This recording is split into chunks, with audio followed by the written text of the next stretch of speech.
You are looking at Julian's pronunciation guide, where we look at how to pronounce better some of the most mispronounced words in the world, like this other curious word. But how do you say what you're looking for today?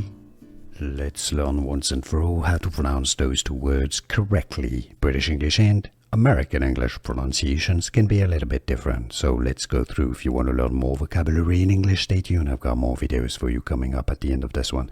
The top word is generally pronounced in English as era. Alright, some may pronounce it also as era. Yes, it does exist. It's also a correct pronunciation, but more commonly era. Now, the bottom word is also pronounced, especially in British English in the UK, as era. Okay, I made an error. A mistake. Now, the Americans say it as error. Okay, so in British English, the pronunciation is essentially the same, error, for the top word and the bottom word, but in American English, they pronounce the top word as an error in history, error, and an error.